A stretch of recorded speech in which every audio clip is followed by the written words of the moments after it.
same time I'm doing the 60s stuff, I'm basically drinking with my dad and his pals in various South London pubs with a very dodgy reputation. My old man would get up and give a song every now and again. Yeah, had a few drinks.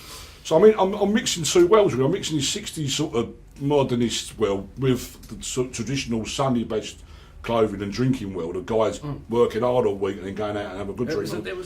And it was great, you know, the prawns on the table and the cheese and biscuits. No, fantastic lifestyle, couple of songs. So, and then sadly, those guys would then either die off, they're getting quite old, or move away. They're moving out off the manor. I'm desperately trying to keep it going, but my age group, I'm sort of mid to late 20s, early 30s. No one was really interested. No, well, gone that well, was gone. The pubs are shutting down. So I started writing down the stories. You know, the things I had seen, the people I'd met, what they got up to, the schemes and the scams. Yeah. And then showed it to Paolo, because really, the only person I knew that was in that world was Paolo, and he'd say, you know what, the dialogue's really strong, there's a good story there, but you need a central theme to angle the stories on. And all the guys in the pub were basically gambling mad. They would bet on anything, and I thought, well, horse racing, that's the one thing they would love. And in this pub, as we all know, in a lot of pubs we're from, people would walk in and try and sell you anything, you know, a packet of fags or a packet of bacon. And my idea was one day a guy walks in and said, just nick your sauce, he wants an horse.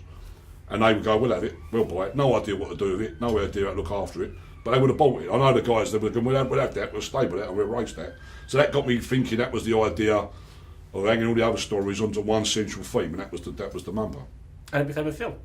Yeah, amazingly enough. Again, you know, God knows how that really happened, it was a mad one, but couldn't get a publishing deal for the book, self-published, with all mainly my redundancy money from the print. I got my redundancy in 96, put the money, a little bit of money into getting some books made, give them away in the pubs, read that. I think they took them as just doing me a favour, but then they kept ringing me up saying, Bax, get another couple of them, mate, love that, my boy, like that. And basically, locally, very locally, I sold, like before I knew it, I sold 500 copies, which is not bad considering it's like no one's a book reader. They'd only just about read a paper. They didn't worry about, no one was interested in books.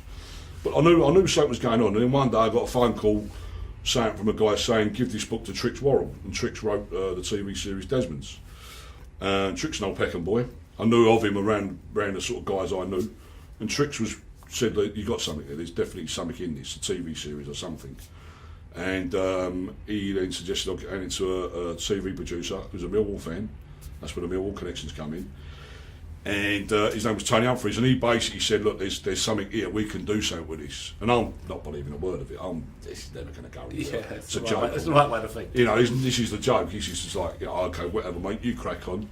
And then, but you know, by this stage I picked up an agent, which is crazy. Two-year option on the book. And then about 3 months to go before the option ran out, got a phone call saying we film on November or whatever it was, and that was it. Can I have your attention, please? Have any of you ever considered buying a racehorse? Could be a life changer. Do you want your life changed then, Bax? Cheer up. We own a racehorse. We are now officially somebody. Don't ask.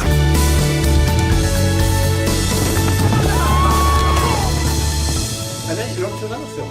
Or is it a documentary? Well, a documentary, yeah. I mean, basically, you know, about the Tubby Hayes, is a jazz. Well, Tubby Hayes. See, I thought it was the Tubby Isaacs. I thought it was the Wilk stall up there. No, similar. Why is he doing No, basically, when I was buying the records, when I was saying earlier about buying the records from second-hand stores, I started buying jazz mainly because of the covers, the blue note covers, beautiful covers. Yeah. Didn't know much about the music, and then I just picked up a compilation in, I don't know, 84, 5, and on it was a song called Pint of Bitter by Tubby Hayes. Pint of Welks? No, that's a different Tubby. Oh. It's a real solo story. Okay, It's about the jazz, late night jazz clubs. The guys are living on the edge, sort of thing. You know, it's not a normal lifestyle. They're making their living doing sessions on Italian Job and Alfie and things like that. And then overnight, he played on it. Yeah. Oh. And overnight, they're down to clubs 3, 4 in the morning doing whatever's, and they're up to all sorts. And the drugs plays a massive part in it. You know, he went to America in '61. Is there footage on this? Yeah, there's loads of footage at the BBC. Him? Yeah, loads of footage at the BBC that hasn't never been seen a day since the day it was broadcast in 1964, 5, 6. We've got some funding, we've got some money in the bank, and I'd say 70% of the way through the film. And it's just a life story of him, you know, his birth and death, but all the music in the middle and the photographs, and it's a great story. It's a really interesting London, but Soho, but also, you know, British culture story. I think. Well, I hope so. Well, I need to watch it. You do. I do. We do. Well, Thank you. thanks for turning Lovely. up. Thank you. Appreciate it. And I think that's it.